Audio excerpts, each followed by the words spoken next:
ada. Puji Tuhan. Saudara-saudara, pagi hari ini kita melihat 2 Samuel pasal yang ke-13, dan kita akan baca beberapa ayat untuk sebelum saya sampaikan bagian ini. Kita mau baca ayat 1 sampai ayatnya yang ke-12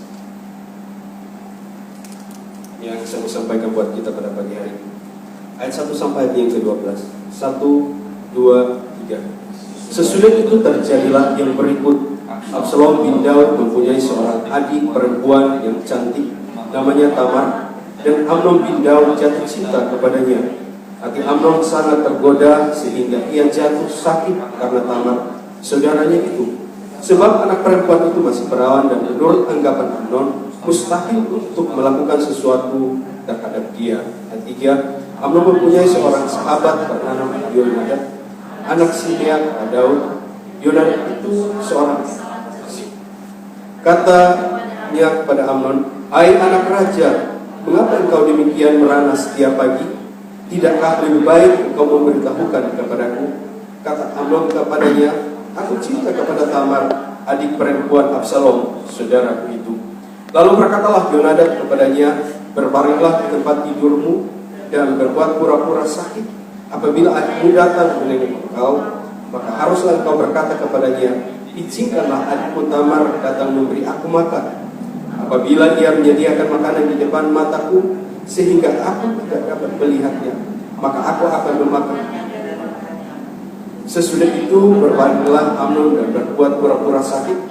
Ketika raja datang menengok dia, berkatalah Amnon kepada raja, "Izinkanlah adikku Tamar datang kue di depan mataku, supaya aku memakannya dari tangannya." Lalu Daud menyuruh orang kepada Tamar ke rumahnya dengan pesan, "Pergilah ke rumah Amnon kakakmu dan sediakanlah makanan baginya." Maka Tamar pergi ke rumah Amnon kakaknya yang sedang berbaring-baring. Lalu anak perempuan itu mengambil adonan emasnya dan membuat kue di depan matanya. Kemudian dibakarnya kue itu. Sesudah itu gadis itu mengambil kuali dan mengeluarkan isinya di depan Amnon. Tetapi ia tidak mau makan. Berkatalah Amnon, "Suruhlah setiap orang keluar meninggalkan aku." Lalu keluarlah setiap orang meninggalkannya. Ayat 10. Lalu berkatalah Amnon kepada Tamar, "Bawalah makanan itu ke dalam kamar supaya aku memakannya dari tanganmu." Tamar mengambil kue yang disediakannya itu, lalu membawanya kepada Amnon kakaknya. Ayat 11. Ketika gadis itu menghidangkannya kepadanya supaya ia makan, dipegangnya lah gadis itu dan berkatalah kepadanya, "Marilah tidur dengan aku adikku." Tetapi gadis itu berkata kepadanya, "Tidak kakakku, jangan perkosa aku, sebab orang tidak berlaku seperti itu di Israel. Janganlah berbuat noda seperti itu." Puji Tuhan. Saudara-saudara yang dikasihi oleh Tuhan, kalau kita lihat bagian atau pasal 13 ini adalah sebuah kisah yang berbicara tentang Amnon dan Tamar yang sangat menyedihkan, sangat memalukan. Karena perbuatan Amnon ini menimbulkan konflik yang besar pada saat itu. Dan pada saat ini kita mau lihat ternyata apa yang dilakukan, perbuatan Amnon terhadap Tamar saudaranya, ternyata disebabkan oleh karena penyebabnya segera. Kalau kita baca dari ayat 1 sampai ayat yang kita baca 39, ayat 38, ayat yang kita baca tadi itu menceritakan dengan teliti, dengan sebaik-baiknya, tapi ternyata saya menemukan sebuah penyebab yang terjadi, yang menyebabkan terjadi masalah ini. Ternyata ada satu penyebab utama, yaitu ayat 3 dan ayat yang ke-6. Coba kita perhatikan ayat 3 sampai ayat 6. Ayat 3 sampai ayat yang ke-6. Demikian firman Tuhan berkata demikian. Saya akan bacakan buat kita. Amnon mempunyai seorang sahabat bernama Yonadab, anak Simeat, kakak Daud. Yonadab itu seorang yang sangat cerdik. Katanya kepada Amnon, "Hai anak raja, mengapa engkau demikian beranas setiap pagi? Tidakkah lebih baik engkau memberitahukan kepadaku?" Kata Amnon kepadanya, "Aku cinta kepada Tamar, adik perempuan Absalom saudaraku itu." Lalu berkata Yonadab kepadanya, "Berbaringlah di tempat tidurmu dan berpura-pura sakit. Apabila ayahmu datang menengok engkau, maka haruslah engkau berkata kepadanya, 'Izinkanlah adikku Tamar datang memberi aku makan.' Apabila ia menyediakan makanan di depan mataku, sehingga aku dapat melihatnya, maka aku akan memakannya dari tangannya." Ayat 6. Sesudah itu berbaringlah Amnon dan berbuat pura-pura sakit, dan seterusnya. Inilah penyebabnya. Apa penyebabnya? Dari masalah yang terjadi, masalah cerita atau kisah tentang Amnon dan Tamar yang sangat memalukan di keluarganya dia. Yang saya lihat di sini adalah ayat 3 dan ayat yang ke-6, yaitu Amnon mendengarkan nasihat yang salah.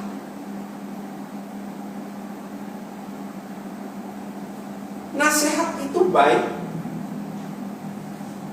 Setiap kita dalam perjalanan hidup kita, pasti kita butuh nasihat dalam hidup. Siapapun kita, pasti kita butuh yang namanya nasihat. Tetapi kita juga harus berhati-hati. Seperti apa yang terjadi pada saat ini yang kita baca, yang kita renungkan pada pagi hari ini. Perbuatan Amnon yang sangat memalukan terjadi karena apa? Dia memperkosa adiknya. Terjadi karena apa? Karena ada nasihat yang salah.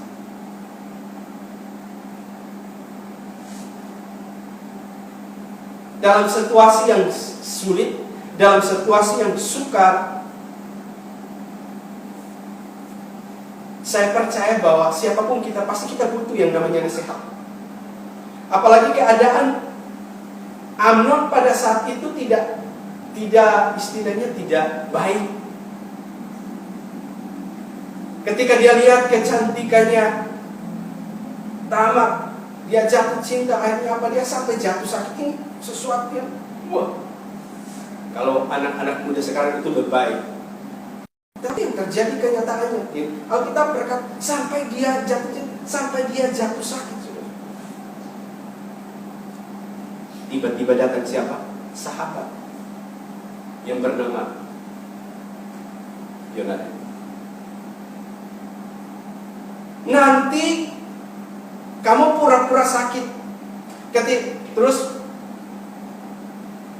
kasih tahu bapakmu, raja, berkata bahwa saya sakit, suruh Tamar ke tempat ini untuk memberi aku makan.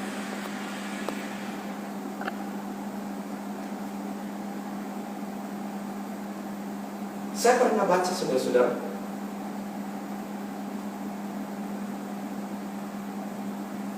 orang berbuat jahat itu bukan cuma karena niat, tetapi karena ada kesempatan.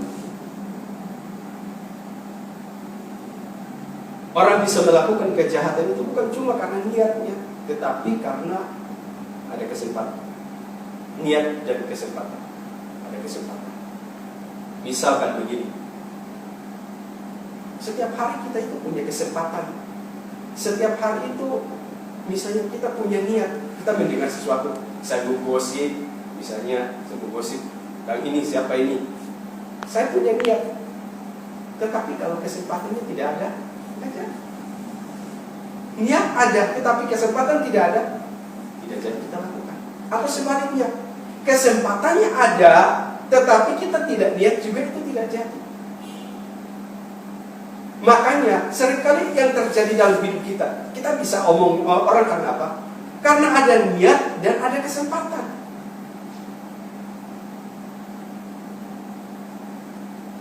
Ketika kita dengar, kita niat, apa yang kita lakukan? Ya lewat WA, mungkin kita lewat WA, pertama ngomong, jangan cerita ya, ada sesuatu, tapi jangan ngomong kayak ini. Kan awalnya gitu. Dan seterusnya, niat dan kesempatan.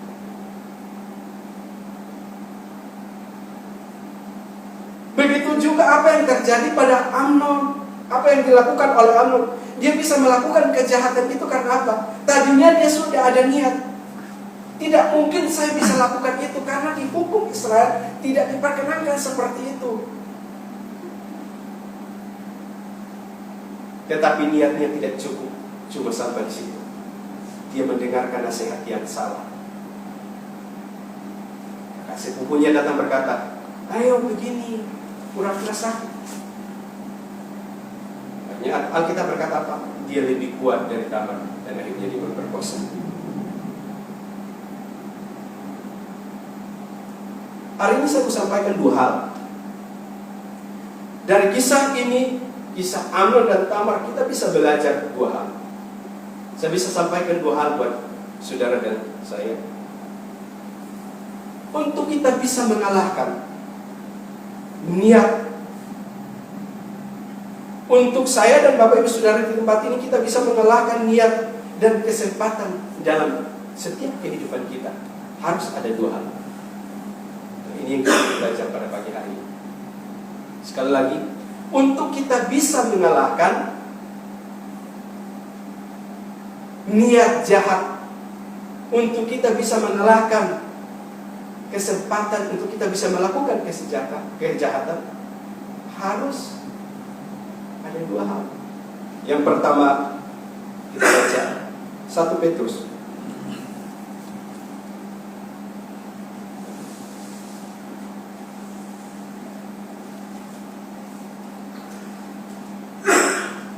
Kita baca 1 Petrus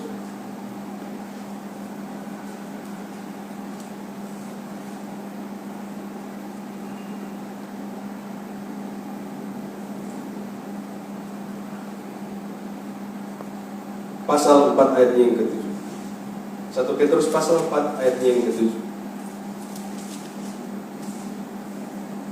1 Petrus pasal 4 ayat yang ke-7. Ya, sampai ayat yang ke-8. 1 Petrus pasal 4 ayat 7 sampai ayat 1, 2, 3. Kesudahan segala sesuatu sudah dekat. Karena itu, kuasailah dirimu dan jadilah tenang, supaya kamu dapat berdoa. Tetapi yang pertama, kasihilah sungguh-sungguh seorang akan yang lain, sebab kasih menutupi banyak sekali. Hal yang pertama yang saya katakan bahwa untuk kita bisa mengalahkan niat jahat, untuk kita bisa mengalahkan kesempatan yang jahat, yang seringkali kita dengar. Setiap hari kita diperhadapkan dengan kesempatan yang baik dan yang jahat. Dan ketika kita dengar, itu tergantung dari pilihan kita. Tetapi itu kita bisa kalahkan dengan hal ini. Apa itu? Penguasaan diri.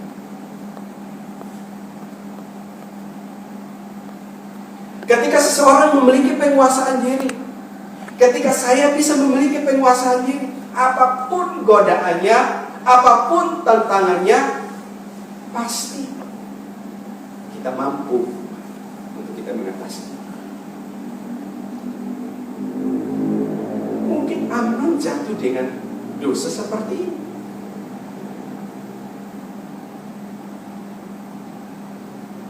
Belum tentu kita jatuh dengan hal, kita juga kan punya kelemahan lewat perkataan kita, amarah kita, itu tidak sanggup kendalikan diri kita.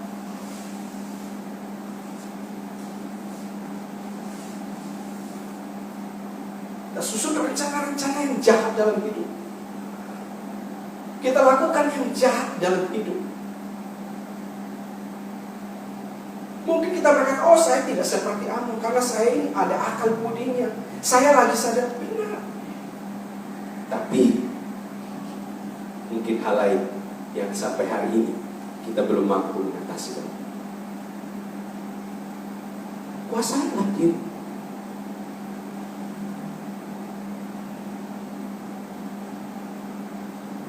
Harus ada penguasaan diri. Hari-hari ini saya berpikir, kenapa Tuhan seharusnya saya besok, tapi karena begitu lagi ada keperluan, jadi kami. Ketika saya berdoa, saya merenungkan apa yang mau disampaikan dari, tapi saya dapatkan ini. Ternyata dalam hidup kita, setiap hari, setiap saat, kita itu diperhadapkan dengan pilihan. Ada niat jahat. Kita bangun pagi itu ada niat jahat. Ada kesempatan-kesempatan yang kita diperhadapkan dengan kesempatan-kesempatan yang jahat.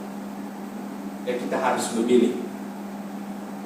Dengan kita apa? Kita pilih untuk kita menguasai diri, supaya kita tidak melakukan itu, atau kita terus melakukan. Dan itulah yang dilakukan oleh siapa? Amnon. Ketika ada kesempatan itu, dia tidak sanggup, dia tidak mampu untuk apa? Untuk menahan dirinya.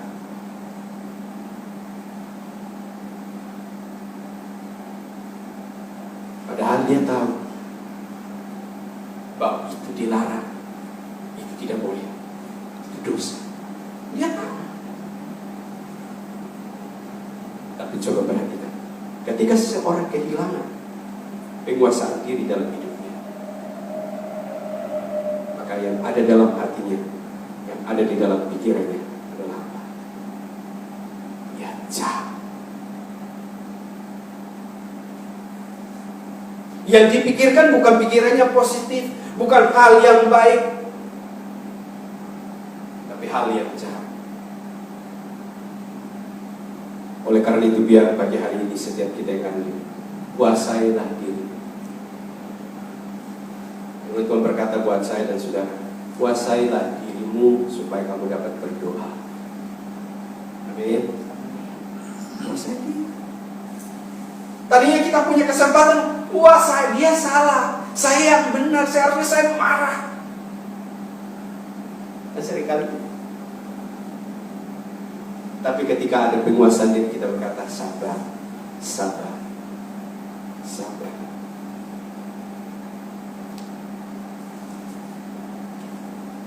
Banyak hal yang kita bisa dapatkan dari bagian pasal 3. Saya percaya ada banyak hal tentang cinta, tentang apa. Tetapi inilah yang kita bisa belajar pada pagi hari ini, bahwa situasi keadaan yang sulit seperti ini, bawaannya kita apa? Emosi. Bawaannya kita apa? Mengeluh. PPKM lagi. Ya kan?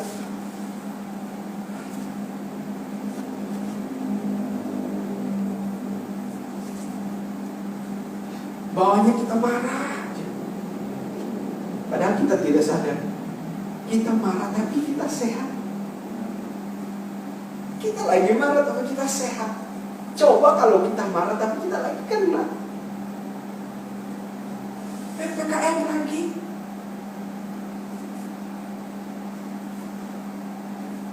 Toh juga kita bisa tetap jalan ke warung, toh juga kita bisa beribadah, kita bisa bernafas, kita bisa makan.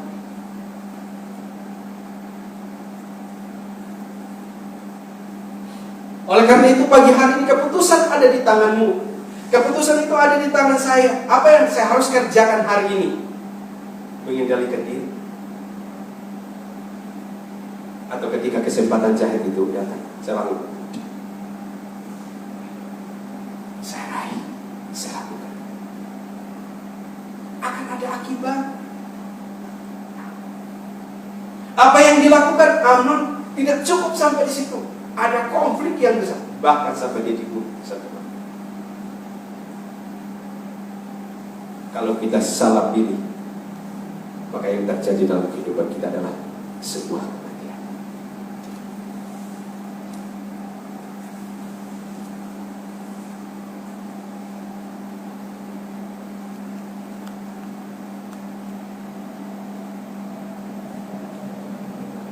Dulu saya pernah nasihati ada teman-teman yang masih muda, anak muda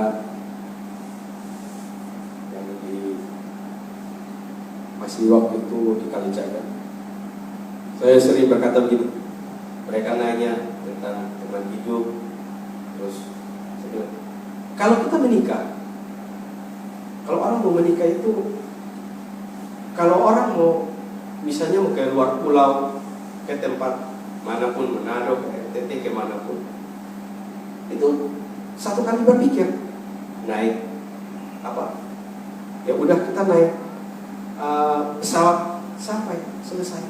Tapi kalau untuk kamu menikah, itu kamu harus berpikir berulang-ulang kali. Karena ketika engkau salah memilih, kau akan menangis seumur hidup.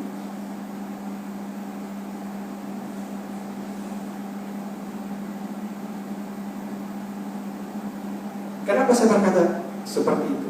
Supaya mereka berpikir dan menguasai diri apa yang saya harus lakukan.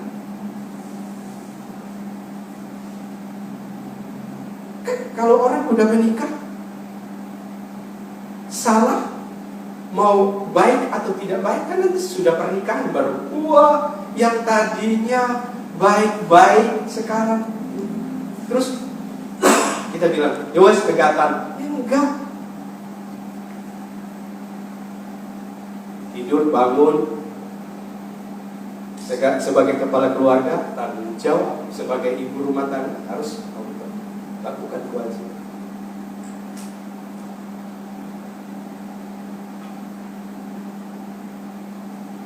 Dan muncul banyak hal yang kita bisa alami. Oleh karena itu, kejahatan itu ada bukan cuma karena dia, tetapi kejahatan itu orang bisa lakukan karena ketika ada kesempatan. Oleh karena itu, kuasailah dirimu.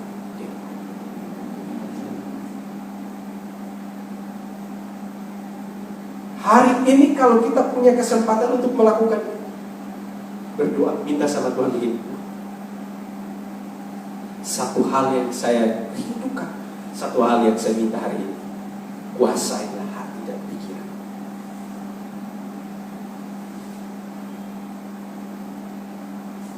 Kelemahan kita itu beda-beda. Saya punya kelemahan, Bapak Ibu yang ada di tempat ini, kita punya kelemahan. Ada yang kelemahannya mungkin begini, kalau ngomong itu tidak pernah berhenti. Ngomong, buat pertanyaan, jawab sendiri, ngomong lagi. Itu artinya apa? Cerewet. Kalau orang cerewet pun gitu. Nanti dia bertanya terus dia jawab sendiri, buat pertanyaan jawab sendiri. Kalau kita mau tahu kita cerewet atau enggak, nanti gitu aja. Orang cerewet itu buat pertanyaan terus dia jawab sendiri, nanti gitu terus.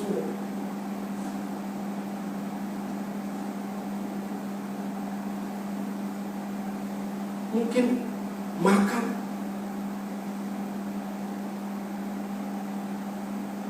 Waktu saya di Subang, saya punya satu teman. Satu teman saya ini, dia kelemahannya dimakan. Kita tidak bisa makan sebanyak apapun. Jangan bilang begini, ayo bro, silahkan makan. Jangan bilang begitu. Dia habisi semuanya. Kami yang dari yang ini tinggal kalian, ayo makan, tapi dia ambil semuanya. Ya, waktu itu kami lagi ada 4 orang, bayangkan 4 orang. Terus dia sisain 1. Terus saya makan apa? Waktu itu masih ada pendeta Edi Hetsman. Dia sengaja dia ngomong ke kami, coba kalau kalian nggak percaya, saya uji ya. Dia taruh ayam 4. Terus dia bilang begini, ayo bro, ayo makan, jangan malu, makan. Dia duluan. Ternyata saya yang ketiga, ada teman Jawa, dia 2 di belakang. kami sampai udah nggak ada. Dia nggak peduli dengan siapa. Itu kelemahan. Saya bilang ini kelemahan. Tapi dia anggap biasa. Dia nggak sadar seperti itu. Jadi kalau duluan udah nggak usah kita naik makan lagi. Pokoknya kalau dia udah duluan berarti habis. Mungkin kelemahan kita di mata, kelemahan kita di apapun. Tapi hari ini ketika ada kesempatan untuk kita melakukan yang jahat, firman Tuhan berkata begini, kuasailah diri. Bahasa sederhananya, tahan diri.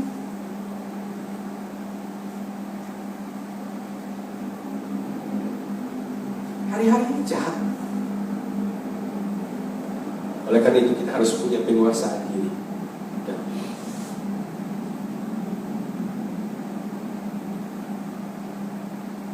Amnon bisa lakukan itu. Dia tahu bahwa itu salah, tetapi dia bisa lakukan karena sudah hilang penguasaan diri. Sudah tidak ada penguasaan.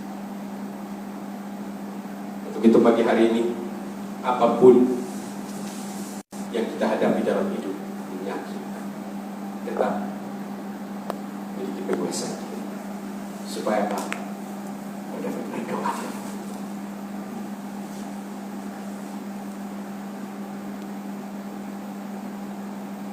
Kalau orang kesal, kalau orang marah, terus duduk dia berdoa, terpujilah Tuhan, pantas. Kita uji marah-marah tapi sebentar lagi kita berdoa, pantas, nggak pantas. Maka itu kuasailah dirimu.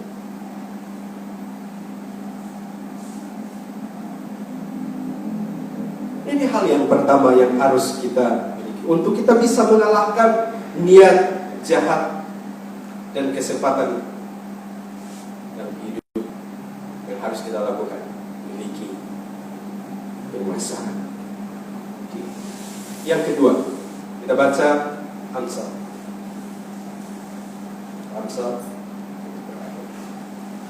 Sebentar lagi waktu. Kita baca ayat ini sama-sama. Amsal 4 ayat 23. Ayat yang sering kita baca. 1, 2, 3. Jagalah hatimu dengan segala kewaspadaan, karena dari situlah terpancar. Hal yang kedua, kuncinya dua. Yang pertama penguasaan diri. Kalau orang bisa menguasai diri, dia bisa mengalahkan kejahatan itu dalam hidup. Yang kedua adalah jaga hati. Kunci yang kedua untuk kita bisa mengalahkan niat yang jahat, kesempatan yang kita punya untuk kita melakukan yang jahat, kuncinya itu jaga hati. Kalau hati kita baik, pikiran kita baik, apa yang kita lakukan juga baik. Kalau hati saya baik, apa yang saya pikirkan itu baik, dan apa yang saya lakukan pasti baik. Tapi kalau hati saya jahat, apa yang di pikiran saya jahat, pasti yang saya lakukan juga jahat. Amnon tidak mampu untuk apa? Untuk menjaga hatinya. Makanya ketika Yonada berkata, nanti kamu pura-pura tidur, suruh Tamar datang membawa makanan. Apa yang dia lakukan? Dia sudah tidak tahan, dia sudah tidak mengendalikan. Tetapi sebenarnya kuncinya di hatinya. Coba kalau waktu itu dia bisa mampu menjaga hatinya, pasti dia berpikir, oh tidak, ini tidak boleh, dilarang, karena masih saudara saya. Perbuatan yang tidak senonoh, perbuatan yang tidak baik yang dia lakukan pada saat itu. Karena Amnon tidak mampu untuk menjaga hati. Banyak hal yang Bapak Ibu Saudara akan alami hari ini.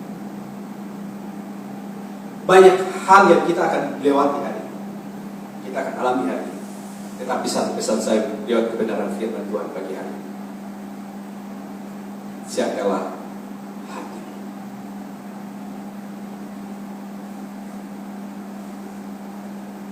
Ketika kita merasa takut, Ketika kita merasa sudah tidak bisa, tidak mungkin, tetapi kita tetap menjaga hati kita. Kita berkata, saya punya Tuhan yang hebat, saya punya Tuhan yang ajaib.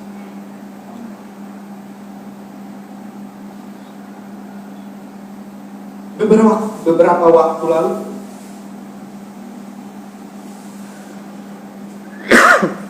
saya alami hal itu dan saya diberkati Tuhan luar biasa.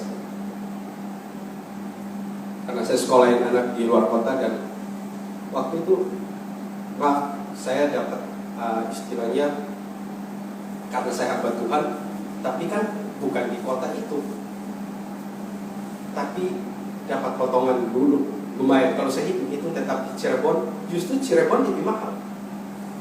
Kalau di Cirebon di Penabur Place saya hitung justru jauh lebih mahal. Saya cuma dapat 25%. Kalau di sana saya dapat 50%, lumayan. Tapi sekolah itu sekolah yang istilahnya kualitasnya bagus. Mungkin kalau orang dari Semarang sebut Tritunggal pasti tahu sekolah itu seperti apa.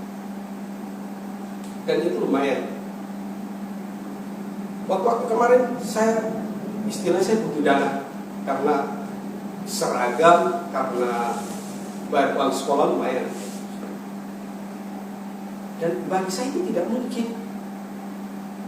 Waktunya udah. Mereka itu tertib sekali dan luar biasa. Saya berpikir ada kebutuhan ini. Tapi saya setiap siang saya berdoa. Saya berdoa bukan Tuhan tolong, enggak. Saya berdoa, saya biasain karena benaran doa untuk sementara karena pandemi. Jadi setiap siang saya sendiri menyembah. Mereka belajar, saya penyembahan. Saya belajar di sore jam 6. Saya berdoa. Saya minta sama Tuhan. Saya berdoa, saya sempat doa. Suatu saat pas hari udah tinggal 1-2 hari. Saya pikir, wah Allah, ini udah. Tapi apa yang terjadi yang Tuhan lakukan? Tuhan kasih berkat buat saya pas seperti apa yang saya.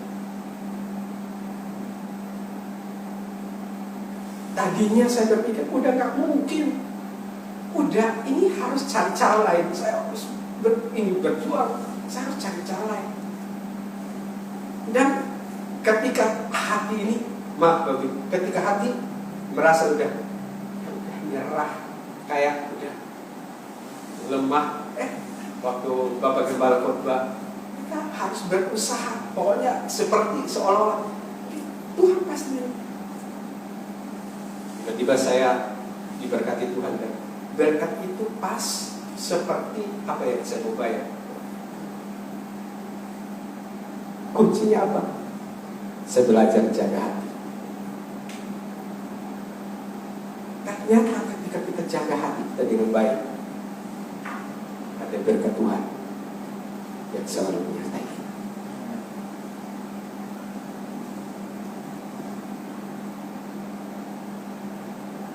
Oleh karena itu, ini yang harus kita belajar. Pagi hari ini, apapun yang terjadi dan mungkin sulit bagi kita, tidak mungkin. Tapi ketika kita jaga hati kita, maka pasti terpancar kehidupan terjadi. Usahamu, rumah tanggamu, apapun yang kita pasti terjadi. Tuhan Yesus.